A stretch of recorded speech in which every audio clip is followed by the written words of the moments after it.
o Rafael inaugura a sua grande carreira num momento de geral irreverência. Portanto, não é uma voz solitária, isto é, numa sociedade conformista e silenciosa, que de repente apareça o Rafael como um relâmpago a dizer mal daquilo que ninguém dizia. Não. O Rafael veio dizer mal daquilo que toda a gente dizia mal. Quer dizer. E o António Maria vale, sobretudo, e creio que o sucesso é quase como uma antologia dos lugares comuns da maldicência e da irreverência nacional. E, portanto, ele, por assim dizer, tem as costas quentes por aí. Isto é o que ele diz mal daquilo que toda a gente diz mal. Do Fontes, ninguém está satisfeito com o Fontes. Dos ingleses, toda a gente acha que os ingleses são os ladrões. Da reação clerical, toda a gente tem medo da reação clerical, detesta os padres, o meio, todos os liberais, é isso que define os liberais. E depois também, em 1880, da alta finança. Mas Fontes é a omnipotência oculta, a mão que tudo gere, mesmo quando não lidera o governo. Mas o Fontes é também um certo estilo e uma certa situação política. Isto é, o estilo de que é o indivíduo que mantém a pose e que se dá mais ou menos bem com todos e nunca se exalta. O Fontes é sempre representado de uma maneira impávida, como uma espécie quase de um soberano. E depois a situação política.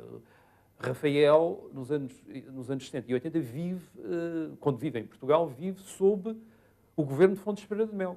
Fontes vai como chefe do governo em 1871, depois tem uma breve saída em 1878, 79, 80, 81, tem umas breves saídas que não são levadas a sério, aliás, nem próprio Rafael, é o mientras vuelve, enquanto vai e vem, quer dizer, saiu, e depois até desde 1881 a 86 está outra vez no poder. E, portanto, é este poder, é este o aspecto do poder, sobretudo que é caricaturado no Fontes. Os grandes alvos das sátiras, quer dizer, do Rafael são até governos de esquerda. Ele não era, por exemplo, o António Maria começa em 1879, quando os progressistas estão no poder. Os progressistas representam a esquerda, mas para o Rafael não basta, aquela não é uma esquerda que basta. E, portanto, ele está aí, nessa altura, por exemplo, protege um pouco os republicanos. Mas os republicanos também não lhe chegam. Ele, por outro lado, também não... Curiosamente, aquilo é um jogo de espelhos. Os republicanos também não estão satisfeitos com o Rafael.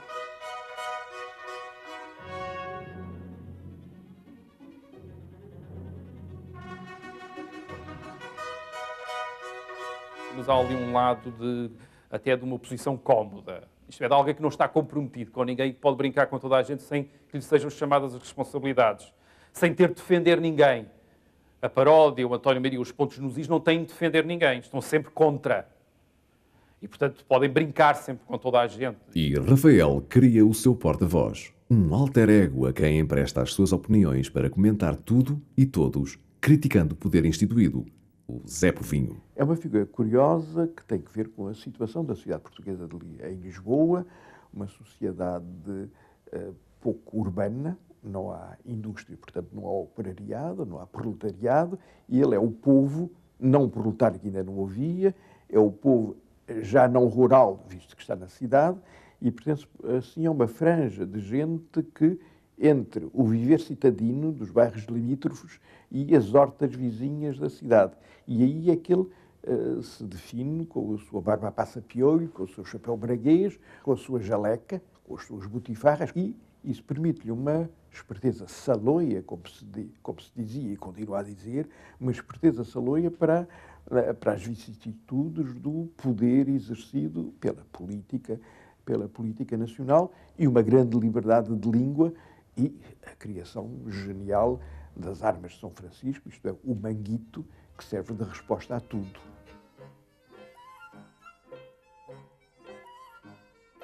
Era este o povo que tínhamos? Ou o que Rafael e os intelectuais da esquerda liberal viam no Zé? Mas é sempre uma figura idealizada. Portanto, é uma figura idealizada daquilo que eles não querem que o povo seja, mas segundo eles, que é o Zé Povinho, quer dizer, não é o povo, é o Zé Povinho, ou então uma figura idealizada daquilo que o povo pode ser. Alguém que faz parte do movimento que leva a nação portuguesa a reassumir a condução do seu próprio destino. O povo, o Zé Povinho, é o povo soberano.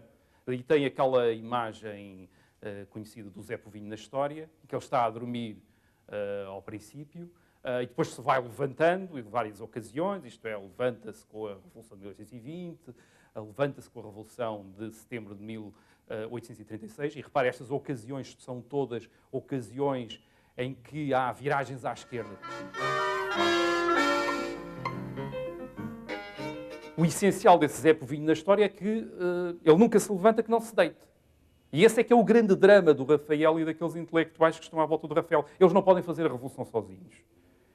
Nem deviam, porque a revolução tem de ser feita pelo povo, porque é uma revolução que vai entregar a nação, enfim, que a nação assume os seus próprios destinos.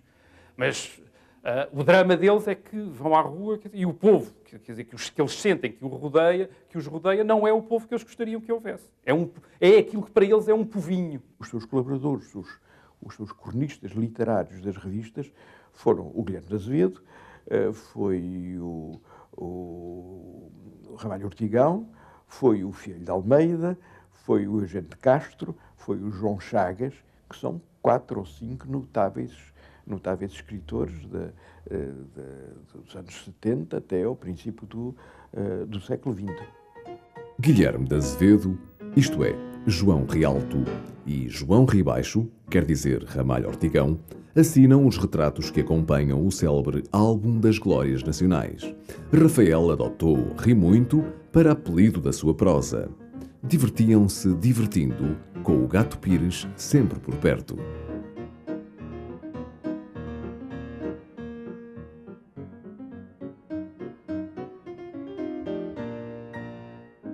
O jornal António Maria ganhou uma imensa popularidade e foi vertido com sucesso numa peça de teatro.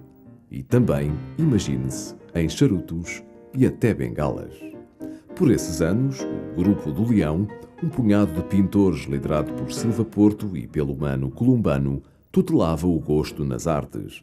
Mas Rafael inquietava-se, a política tardava em dar-lhe alegrias e o jornal dava-lhe tristezas. Fora querelado por causa de uma ceia do Zé. Um jornalismo da opinião o seu, um jornalismo da opinião que nasce em Portugal com a Revolução de 20, que é renovado com o liberalismo, com a vitória constitucional e que depois vai seguir as vicissitudes de uma vida portuguesa que era inteiramente livre em matérias de opinião, tirando 2 ou 3 momentos em que houve ditaduras, como a de João Franco, que mal se terminaram e que, querelando as revistas, isto é, fazendo processos aos jornais, esses processos eram julgados, mas eram julgados legalmente e muitas vezes tinham ganho de causa os jornalistas que eram acusados e que eram levados a tribunal. E o Rafael gozava imenso com isso, quando era levado a tribunal, querelado uma vez, querelado 2, querelado 3, e tudo isso era divertimento, e cada vez que era querelado,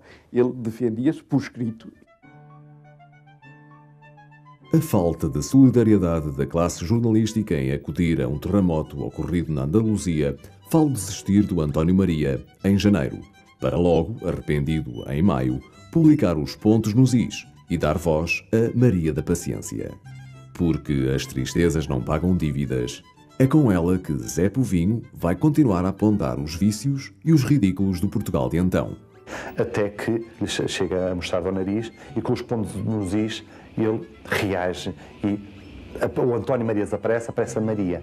E o que é que aparece? O que é a Maria? A Maria tem a ponta do fel. Portanto, ele já não se contenta com o comentar, ele ataca, ele agride os políticos porque já está cansado da mudorra política, que não nada muda, que os políticos mudam, as caras mudam, mas a política mantém sempre, é o tal rotativismo. Em relação à rotação dos partidos, é a impenetrabilidade dos governos a qualquer crítica.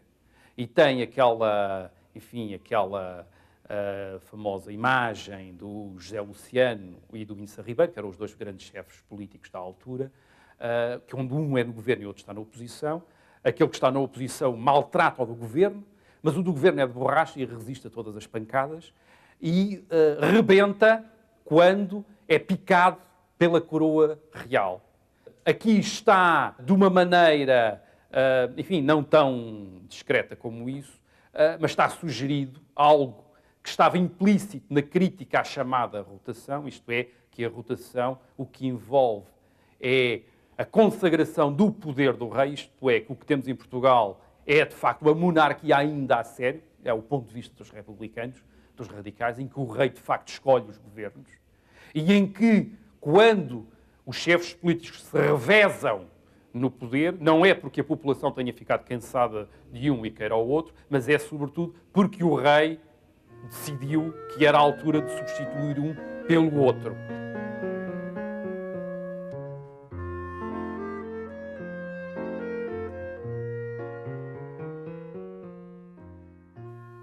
O Rafael pega em 3 ou 4 grandes tópicos sobre os quais ele desenha sistematicamente e muito consistentemente ao longo de 20 e tal anos. Um deles é, obviamente, a questão inglesa. Outro será a questão clerical, por assim dizer, e depois, enfim, a vida política, as várias facetas da vida política, como as questões financeiras, isto é, da bancarrota do país, do déficit orçamental. Os republicanos sempre tinham visto na Inglaterra a protetora da monarquia portuguesa. Só havia monarquia em Portugal porque os ingleses a protegiam, porque a Armada Britânica entrava no Tejo e não deixava que houvesse uma revolução. Isto era o que os republicanos gostavam de acreditar. Mas a partir de 1879, 80, 81, vais passar a explorar um tema muito mais escaldante, que é: nós estamos a ser expropriados das nossas possessões em África pelos ingleses. Os ingleses estão-nos a roubar. E, portanto, é aquela imagem de Portugal como um envelhecido chefe de família, com as suas filhas, que são as colónias portuguesas, e aqueles rapazes, enfim, anglo-saxónicos novos, a tentar captá-las, a tentar seduzi-las. Aliás, essa imagem é muito importante porque apela a 2 medos.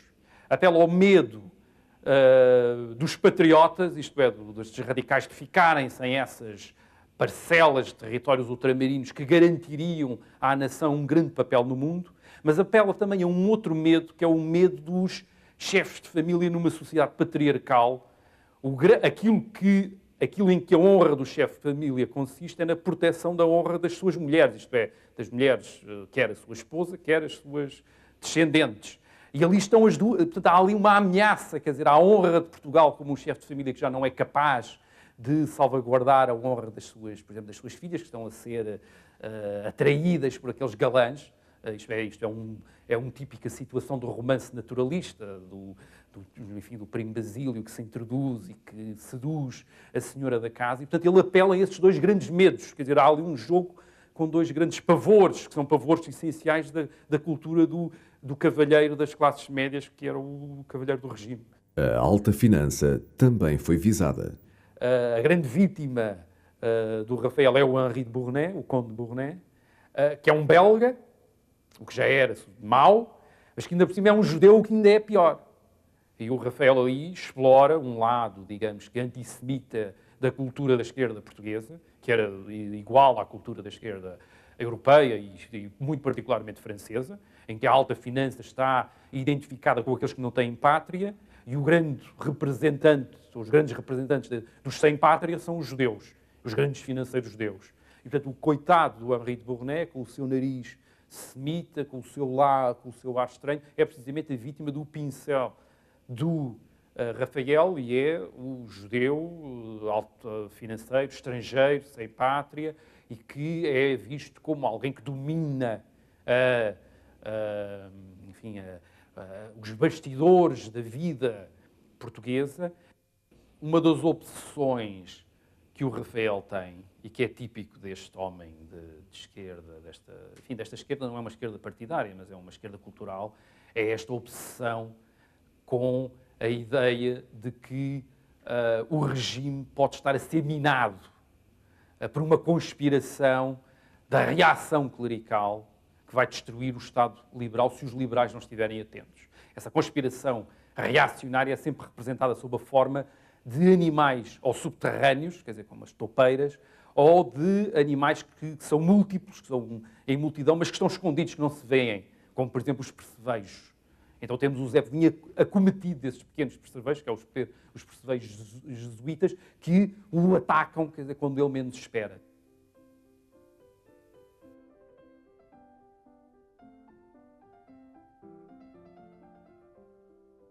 Gervásio Lobato e Dom João da Câmara fazem do Solar dos Barrigas uma peça de grande êxito. Rafael também aplaude. Mas os seus comentários à revolta do Porto vão interditar os pontos nos is. Rafael não se submete e ressuscita o António Maria, que será publicado até cerca de 1896, mas sem regularidade. Decepcionado com a política, Rafael Bordal Pinheiro descobrira desde 1883 uma nova paixão, a cerâmica. E com ela conquistará também fama e reconhecimento internacional. Ele instala-se exatamente para a sua criação cerâmica nas Caldas da Rainha.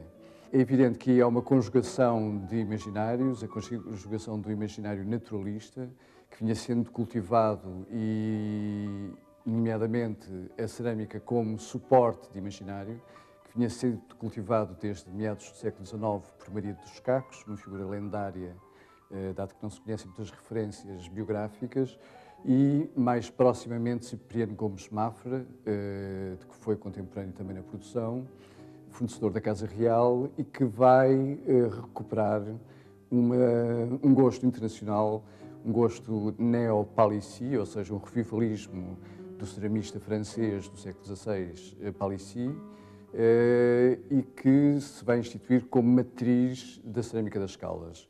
Ou seja, uma certa verdade na representação, a alusão a um elenco de animais e plantas, mas a sua preocupação naturalista vai de encontro também com a afirmação de um certo nacionalismo.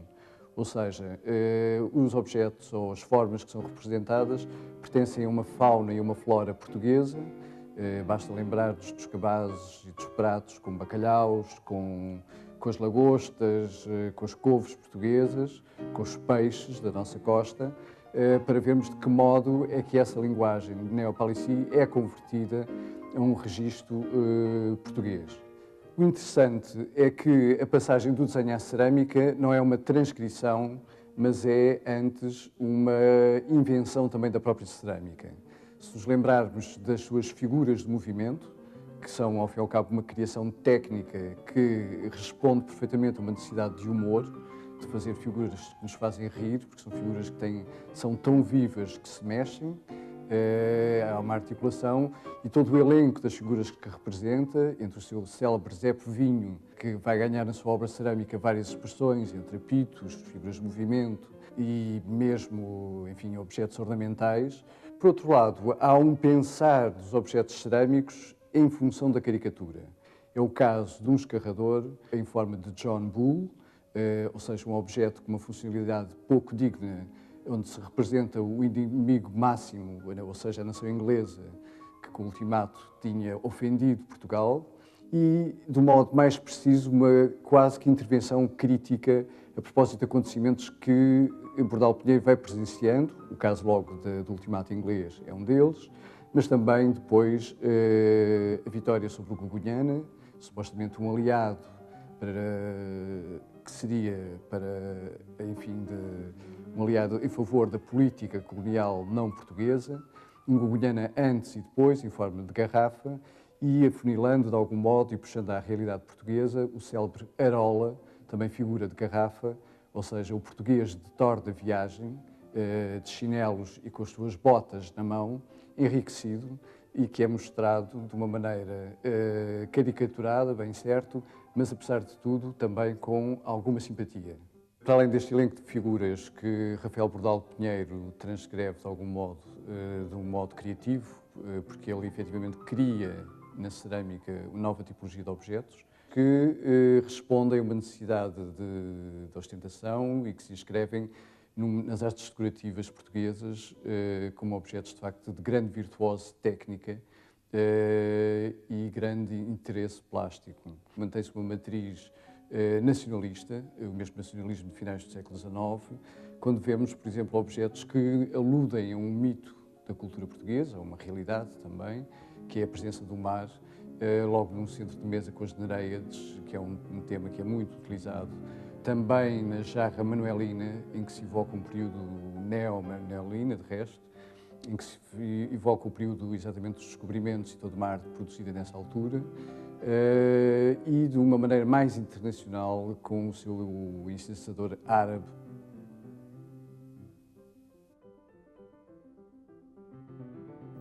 e a famosa jarra Beethoven, encomendada por José Relvas, que acabou oferecida ao Imperador do Brasil. A devoção de Rafael pela cerâmica só foi possível dada a estreita colaboração de seu filho, Manuel Gustavo, que desde 1884 demonstrava seguir o traço paterno. E a paródia vai ser a sua última aventura que percorrem juntos. Ao mesmo tempo que a paródia é um apogeu e a consagração a nível de beleza estética, de beleza de traço, é também um ar triste e negativo. E esse testamento, onde é que está radicado? Especialmente nos zoomorfismos políticos, que é a porca da política, a galinha, as finanças, o cão. Portanto, depois desta carreira, desta crítica constante, descobrir que, no fundo, todos querem mamar nas tetas da porca da política e que nada consegue alimentar o cão das finanças porque ele devora tudo e está sempre esfomeado. Portanto, há todo um lado, talvez um pouco negativo, que ainda hoje é muito atual. No fundo, ele dá-nos alguma esperança, não é? Essencialmente, a esperança é de nós continuarmos a rir. E a paródia, precisamente ele apresenta a paródia, não como as farpas que ele quis dar ao António Maria, ou as farpas dos pontos nos is, portanto, o fel não, olhem-se para os espelhos e nós, no fundo, nós é que somos a paródia. A nossa vida é um carnaval e, portanto, a única solução é nós rirmos nós próprios e, portanto, é a nossa redenção, é o riso. Porque é que ele é tão arisco em termos da política governamental, diz mal toda a gente, e por outro lado, porque é que, pelo contrário, em termos da política cultural, ele é muito mais, não vou dizer conformista, mas muito mais respeitoso, quer dizer, muito mais atento e venerador e obrigado às grandes figuras do momento. Eu creio que isso tem a ver com a inserção dele nos vários meios, em que ele, enquanto em relação à política há uma tradição de confronto dentro da luta política e também uma tradição de não se levar muito a mal aquilo que se diz. Isto é, os políticos dizem muito mal uns dos outros e depois acabam no governo juntos. E, portanto, tudo se toma com um grão de sal. Eu creio que no meio literário e do teatro as coisas levavam-se muito mais a sério.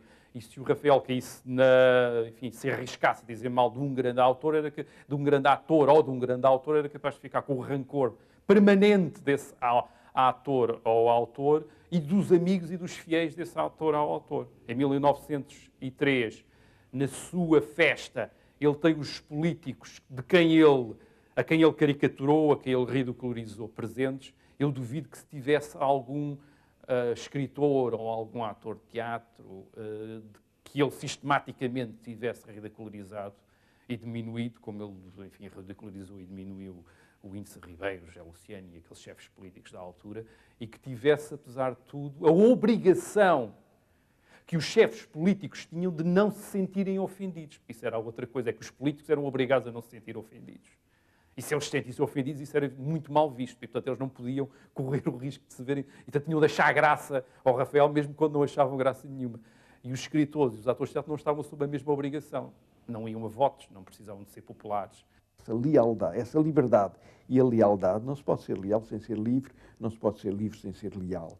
E essa dupla situação que o caracterizava moralmente e que fez com que, em 1903, a grande homenagem que lhe fizeram no Teatro Nacional com a plateia transformada em sala de banquete, toda a gente estivesse, e não era por terem medo dele, ele já tinha mordido, já estava velho para morder muito, era porque consideravam que aquele homem tinha uma voz necessária e, desde os progressistas aos republicanos e aos conservadores, aos regeneradores, acudiram a participar nesse banquete e a assinarem o seu álbum respeitosamente e admirativamente. O Rafael está também muito limitado pelo seu próprio meio e por aquilo que ele vê.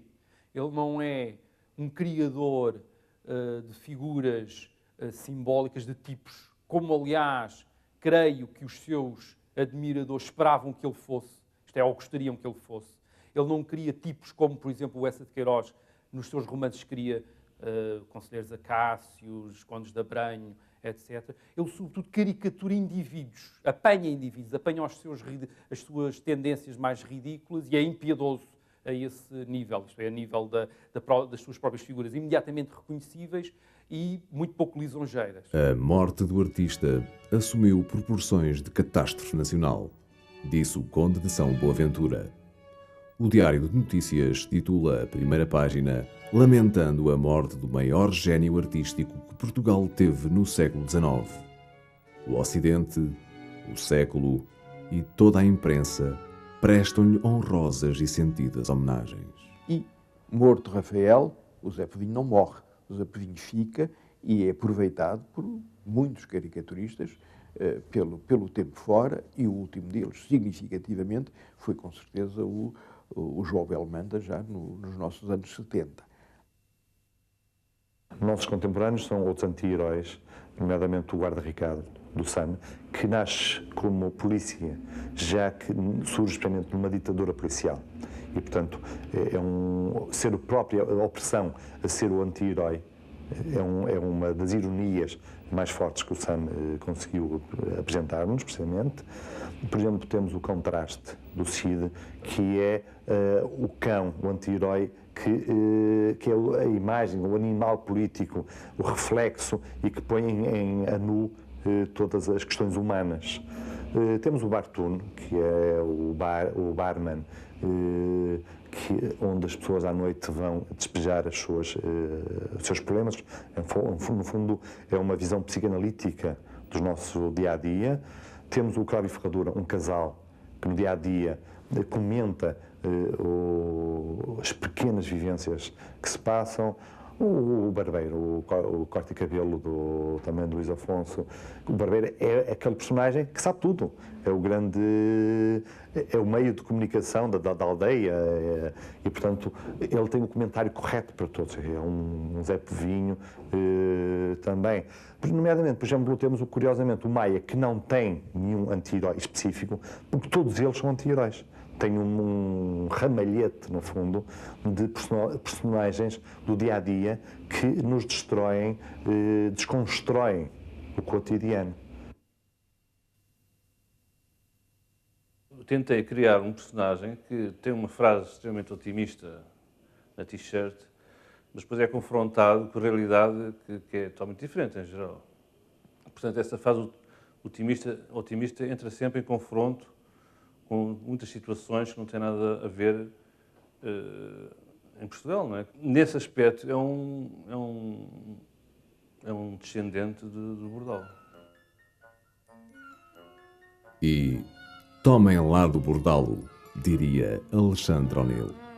Qualquer historiador do século XIX, da segunda metade do século XIX, não pode encarar, não pode opinar sobre a vida portuguesa sem passar através das páginas do Rafael Bordal Pinheiro. Ou ele ou o Zé Povinho, talvez mais o Zé Povinho do que ele, são meus mestres, são mesmo meus mestres de pensamento e, sobretudo, de gesticulação.